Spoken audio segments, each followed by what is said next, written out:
Hello guys, welcome to my study channel study of Gaurav Agrawal. आज हमारा topic है tense.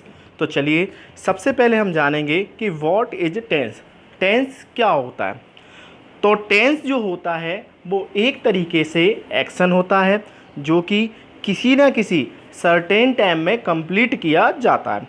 जैसा कि आप लोगों को पता होगा कि जो ये चल रहा है समय उसे हम प्रेजेंट बोलते हैं, और जो समय हमारा निकल जाता है उसे हम पास्ट बोलेंगे, और ऐसा समय जो आगे आएगा वो हमारा फ्यूचर कहलाएगा। तो इस तरीके से अगर हम इसको एक डेफिनेशन के तौर पे समझना चाहें तो टेंस जो होता है कि tense change the form of verb to express the time of an action, यानी किसी भी कार्य के समय के अनुसार वर्ब के रूप में जो परिवर्तन होता है उसे हम टेंस कहते हैं।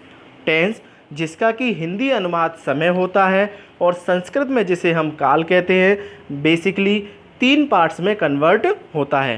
पहला प्रेजेंट होता है, दूसरा पास्ट होता है और तीसरा हमारा फ्यूचर होता है। प्रेजेंट जिसे हम है से जानते हैं, पास्ट जिसे हम था से जानते हैं और फ्यूचर जिसे हम गा से जानते हैं। ये तो बात हुई टेंस की, जहां हमने जाना कि टेंस के 3 पार्ट हैं, प्रेजेंट, पास्ट एंड फ्यूचर। अब इनके 4 सब पार्ट भी होते हैं, यानी इन्हें 4 पार्टों में और कन्वर्ट किया जाता है। इंडेफिनिट, कंटिन्यूअस, परफेक्ट और परफेक्ट कंटिन्यूअस। यानी कुल मिलाकर हमारे पास बेसिकली 12 प्रकार के टेंस होते हैं। Simple present, present continuous, present perfect और प्रेजेंट परफेक्ट कंटिन्यूअस। इसी तरीके से simple past, past continuous, past perfect और पास्ट परफेक्ट कंटिन्यूअस। इसी तरीके से simple future, future continuous, future perfect और फ्यूचर परफेक्ट कंटिन्यूअस। आप लोगों को इतना तो समझ में आ गया होगा, लेकिन यहाँ पर एक जो छोटा सा क्वेश्चन हमारे माइंड में आता है कि सर अभी आपने बताया था कि प्रेजेंट इंडेफिनिट, फिर आपने बोला सिंपल प्रेजेंट। तो देखिए गाइज, यहाँ पर हमें कंफ्यूज होने की ज़रूरत नहीं है। कहीं आप उसको सिंपल प्रेजेंट भी बोल सकते हैं, कहीं आप उसको प्रेजेंट इंडेफिनिट भी बोल सकते हैं। इसी तरीके से सिंपल पास्ट या पास्ट इंडेफिनिट, सिंपल फ्यूचर या फ्यूचर इंडेफिनिट। यहाँ पर सिंपल वर्ड इसलिए आया है कि कभी कभी ग्रामेटिकल को छोड़कर बेसिकली फॉर्म में हम उन्हें सिंपल्स के तौर पे देखते हैं, और उनके रूल मैं आगे वाले लेक्चर्स में बताऊँगा। तो अभी आप लोगों ने क्या समझा कि इंडेफिनिट होता है, कंटिन्यूअस होता है, परफेक्ट होता है और परफेक्ट कंटिन्यूअस होता है। तो पहला क्वेश्चन हमारा यही आता है कि इंडेफिनिट क्या होता है।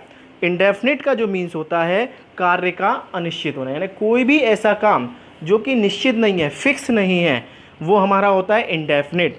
जैसे वह खेलता है, अब क्या खेलता है हमें कुछ नहीं पता। दूसरे नंबर पे हमारा आता है कंटिन्यूअस।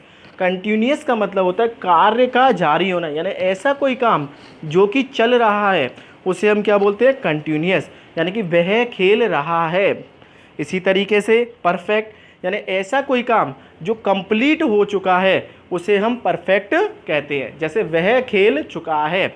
और चौथा हमारा होता है परफेक्ट कंटिन्यूअस, ऐसा कोई काम जो जारी भी है, ठीक है, और हो भी गया है, तो उसे हम क्या बोलते हैं, परफेक्ट कंटिन्यूअस। ठीक है, जैसे वह सुबह से खेल रहा है, यानी उसने सुबह से खेलना चालू किया है और अब भी खेल रहा है। इस तरीके से हमने इनके बारे में जाना कि इंडेफिनिट क्या होता है, कंटिन्यूअस क्या होता है, परफेक्ट क्या होता है या परफेक्ट कंटिन्यूअस क्या होता है। क्योंकि बेसिकली अभी मैं प्रेजेंट के बारे में समझा रहा था, इसीलिए मैंने पीछे है लगाया। अगर बात पास्ट की होगी तो था आएगा, और अगर बात फ्यूचर की होगी तो गा आएगा। तो इस तरीके से हमें पता चला कि प्रेजेंट जो होता है उसके 4 पार्ट होते हैं, ऐसे ही पास्ट के 4 पार्ट होते हैं, ऐसे ही फ्यूचर के 4 पार्ट होते हैं। तो ये हमारा टेंस का इंट्रो था।